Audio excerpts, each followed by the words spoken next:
Hi friends, welcome back to our channel മോമികോം കേരള. അപ്പോൾ ഇന്നത്തെ നമ്മളുടെ വീഡിയോ എന്ന് പറഞ്ഞാൽ ഒത്തിരി പേര് റിക്വസ്റ്റ് ചെയ്തൊരു വീഡിയോ ആണ്. കാരണം ഞാൻ ഒരാഴ്ച മുന്നേ ഒരു വീഡിയോ ചെയ്തിരുന്നു, ഒരു എഗ് ഡയറ്റിൻ്റെ. അതായത് 10 ദിവസത്തിനുള്ളിൽ കുറഞ്ഞത് ഒരു 8 കിലോ വരെ നമുക്ക് എങ്ങനെ കുറയ്ക്കാം എന്നും പറഞ്ഞ്. അപ്പോൾ ആ വീഡിയോയ്ക്ക് എനിക്ക് ഒത്തിരി പേര് മെസ്സേജ് അയച്ചു. ഒത്തിരി പേരുടെ വണ്ണം കുറയുന്നുണ്ട്. പിന്നെ വേറെ കുറേ പേര് മെസ്സേജ് അയച്ചു, ഈ വണ്ണം കുറഞ്ഞു കഴിഞ്ഞാൽ നമ്മൾ എത്ര ദിവസം ഈ ഡയറ്റ് ഫോളോ ചെയ്യണം, പിന്നെ കുറഞ്ഞ വണ്ണം എങ്ങനെ മെയിൻറ്റെയിൻ ചെയ്യും. പിന്നെ കുറേ പേര് മെസ്സേജ് അയച്ചു ചോദിച്ചു, മുട്ട കഴിക്കാത്തവരാണെങ്കിൽ നമ്മൾ എന്ത് കഴിക്കും എന്നൊക്കെ ചോദിച്ച്. അപ്പോൾ ഈ ചോദ്യങ്ങൾക്കുള്ള എല്ലാം ഉത്തരമായിട്ടാണ് ഇന്ന് വന്നിരിക്കുന്നത്. വീഡിയോ ചിലപ്പോൾ കുറച്ച് ലെങ്തി ആയി പോവും, പക്ഷെ എല്ലാവരും കാണണം. അപ്പോൾ നമ്മൾ ആ എഗ് ഡയറ്റിൽ എന്താ ചെയ്തതെന്ന് ചോദിച്ചാൽ, 10 ദിവസം നമ്മൾ കാർബോഹൈഡ്രേറ്റ് ഒഴിവാക്കിയിട്ട് ഹൈ പ്രോട്ടീനാണ് നമ്മൾ എടുത്തുകൊണ്ടിരുന്നത്. അപ്പോൾ ഏറ്റവും കൂടുതൽ ഹൈ പ്രോട്ടീനുള്ള ഫുഡ്സ് എന്ന് പറഞ്ഞാൽ എഗ്ഗും ചിക്കനുമാണ്. അപ്പോൾ ഈ എഗ്ഗും ചിക്കനും കഴിക്കാൻ പറ്റില്ലാത്തവർക്ക്, അതുപോലെ തന്നെ ഈ ഡയറ്റ് ചെയ്ത് വണ്ണം കുറഞ്ഞവർക്കും 10 ദിവസം കഴിഞ്ഞ് എന്ത് ഫുഡ് കഴിച്ച് നമ്മുടെ ആ വണ്ണം മെയിൻറ്റെയിൻ ചെയ്യാം എന്നുള്ളതാണ് ഇന്നത്തെ ഈ വീഡിയോയിൽ ഞാൻ പറയുന്നത്. അപ്പോൾ ഈ കുറഞ്ഞ വണ്ണം എങ്ങനെ നമുക്ക് മെയിൻറ്റെയിൻ ചെയ്യാം, അതുപോലെ തന്നെ എഗ്ഗ് കഴിക്കാത്തവർക്ക് ഏത് തരത്തിലുള്ള ഹൈ പ്രോട്ടീൻ ഫുഡ് കഴിച്ച് വെയിറ്റ് കുറയ്ക്കാം. അപ്പോൾ അതിന് പറ്റിയ 4 ബ്രേക്ക്ഫാസ്റ്റ് റെസിപ്പീസാണ് ഇന്ന് ഞാൻ നിങ്ങളായിട്ട് ഷെയർ ചെയ്യുന്നത്. അപ്പോൾ നമ്മുടെ ഫസ്റ്റ് റെസിപ്പിക്ക് വേണ്ടി ഞാനിവിടെ കുറച്ച് ചെറുപയർ തലേദിവസം വെള്ളത്തിലിട്ട് കുതിർത്ത് വെച്ചിട്ടുണ്ടായിരുന്നു. ഇതിൻ്റെ അകത്ത് ചെറിയ മുളയൊക്കെ ഇപ്പോൾ വന്നിട്ടുണ്ട്.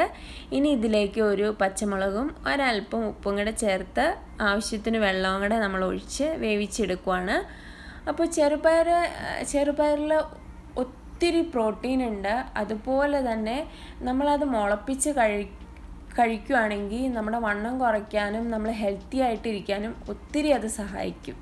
ഇനി നമുക്ക് നമ്മുടെ ഈ ചെറുപയർ ഒന്ന് കടുക് പൊട്ടിക്കാൻ വേണ്ടി ഞാനിവിടെ കുറച്ച് ഉള്ളിയും കുറച്ച് പച്ചമുളക്, കുറച്ച് വറ്റൽമുളക്, അതുപോലെ തന്നെ ഒരല്പം ഇഞ്ചി, ഒരല്പം വെളുത്തുള്ളി ഇത്ര എടുത്തിട്ടുണ്ട്.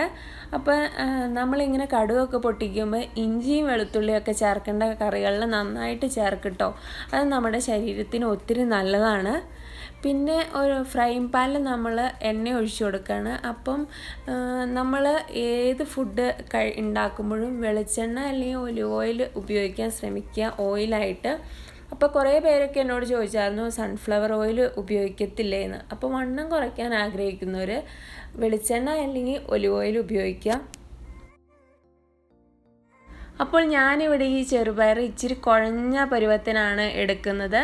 ഇനി നിങ്ങൾക്ക് ഇച്ചിരിയും കൂടെ ലൂസായിട്ട് വേണമെങ്കിൽ ഇച്ചിരി വെള്ളം ചേർത്ത് ഈ നമ്മുടെ നോർത്ത് ഇന്ത്യയിലൊക്കെ പറയുന്നൊരു സാധനമല്ലേ കിച്ചടി, അതുപോലെ നമുക്ക് ആക്കിയെടുക്കാൻ വേണമെങ്കിൽ.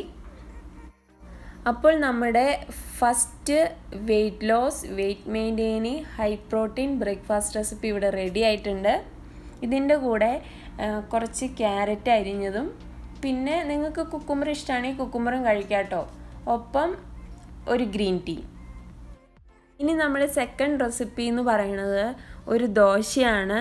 ആ ദോശയും നമ്മൾ ഉണ്ടാക്കുന്നത് ചെറുപയർ കൊണ്ടാണ്. അപ്പോൾ ഇതുപോലെ തന്നെ ഞാൻ ചെറുപയർ തലേദിവസം വെള്ളത്തിലിട്ട് വെച്ചായിരുന്നാണ് ഇത്. അപ്പോൾ ഇനി നമുക്ക് ഈ ചെറുപയർ ഒന്ന് കഴുകിയെടുത്തിട്ട് ഒരു മിക്സിയുടെ ജാറിലേക്ക് ഇട്ട് കൊടുക്കാം. ഇനി നമ്മൾ ഇതിലേക്ക് ഒരു ചെറിയ കഷ്ണം ഇഞ്ചി, 2 പച്ചമുളക്, പിന്നെ ഒരു ചെറിയ ടീസ്പൂൺ ജീരകം, പിന്നെ 2-3 കറിവേപ്പില, പിന്നെ ആവശ്യത്തിന് ഉപ്പ്, പിന്നെ പാകത്തിനുള്ള വെള്ളം, ഇത്രയും ചേർത്ത് ഇത് നമ്മളൊന്ന് അരച്ചെടുക്കുകയാണ് നമ്മുടെ ദോശയുടെ പരുവം പോലെ. ഇതാണ് ഈ ബാറ്ററിൻ്റെ കൺസിസ്റ്റൻസി. ഇനി നമ്മളൊരു ദോശക്കല്ല് അടുപ്പത്ത് വെച്ച് ഒന്ന് എണ്ണ തടവി കൊടുക്കുകയാണ്.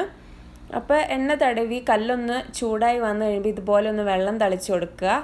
അതിന് ശേഷം നമുക്ക് ഈ ബാറ്റർ ഒഴിച്ച് സാധാ ദോശ ചുടുന്ന പോലെ ചുട്ടെടുക്കാം.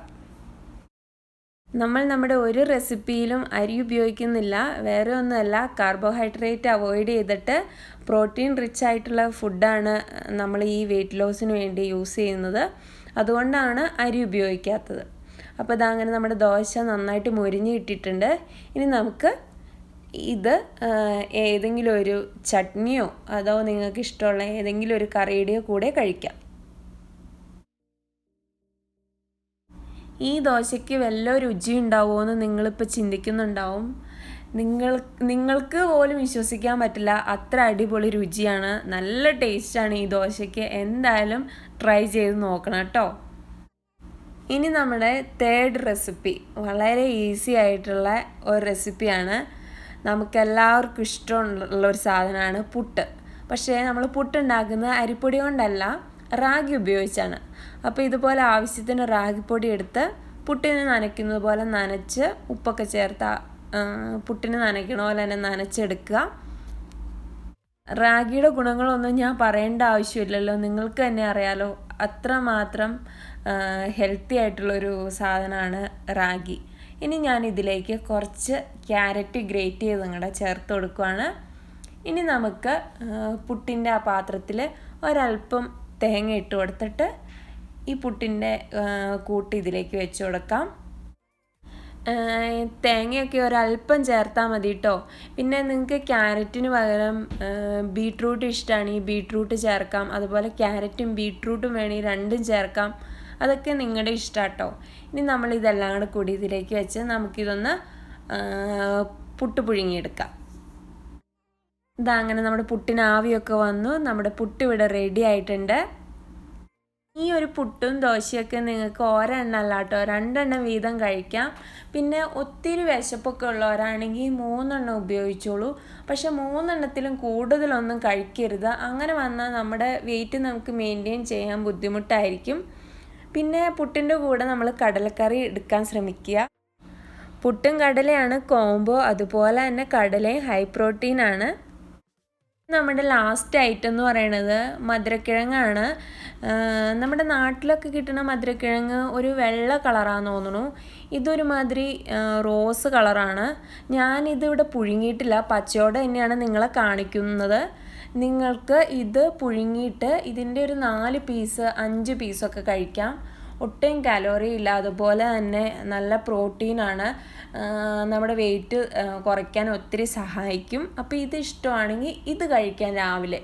പിന്നെ എല്ലാ ബ്രേക്ക്ഫാസ്റ്റും കഴിച്ചതിന് ശേഷം ഗ്രീൻ ടീ കുടിക്കാൻ മറക്കരുത്. എല്ലാ ബ്രേക്ക്ഫാസ്റ്റിന് ശേഷവും ഗ്രീൻ ടീ കുടിക്കുക. സാധാ ഗ്രീൻ ടീയിലും കുറച്ചും കൂടി എഫക്റ്റീവായിട്ടുള്ള ഒരു ഫാറ്റ് കട്ടർ ഗ്രീൻ ടീയുടെ വീഡിയോ ഞാൻ ചെയ്തിട്ടുണ്ട്. അപ്പോൾ നിങ്ങൾ ആരെങ്കിലും കണ്ടിട്ടില്ലെങ്കിൽ ഞാൻ ഡിസ്ക്രിപ്ഷൻ ബോക്സിൽ ലിങ്ക് ഇടാം, നിങ്ങൾ അത് കണ്ടു നോക്കുക. അത് കുടിക്കുകയാണെങ്കിൽ കുറച്ചും കൂടി നല്ലതായിരിക്കും. അപ്പോൾ നിങ്ങളിൽ പലർക്കും സംശയം ഉണ്ടാവും, എന്ന് മുതൽ ചോറുണ്ണാൻ കഴിയും എന്നോർത്ത് അല്ലേ? നിങ്ങളുടെ വെയിറ്റ് 10 ഡേയ്സ് കഴിഞ്ഞ് കുറഞ്ഞിട്ടുണ്ട് എങ്കിൽ നിങ്ങൾക്ക് ഒരു ചെറിയ അളവിൽ ഉച്ചയ്ക്ക് ചോറുണ്ണാം. അത് കുത്തരിയുടെ ചോറുണ്ണാൻ ശ്രമിക്കുക. അപ്പോൾ കൂടുതൽ ഡീറ്റെയിൽ ആയിട്ട് ഞാൻ വേറൊരു വീഡിയോ ചെയ്യുന്നുണ്ട്. ഇന്നത്തെ ഈ ഒരു വീഡിയോ നിങ്ങൾക്ക് എല്ലാവർക്കും ഇഷ്ടപ്പെട്ടു എന്ന് വിചാരിക്കുന്നു. ഇഷ്ടപ്പെട്ടാൽ നമ്മുടെ ചാനൽ ലൈക്ക് ചെയ്യാനും സബ്സ്ക്രൈബ് ചെയ്യാനും മറക്കരുത്. അതുപോലെ എന്ത് ഡൗട്ട്സ് ഉണ്ടെങ്കിലും നിങ്ങൾക്ക് കമൻറ്റ് ചെയ്ത് ചോദിക്കാം കേട്ടോ. അപ്പോൾ വീണ്ടും കാണുന്നതുവരെ എല്ലാവർക്കും ബൈ ബൈ.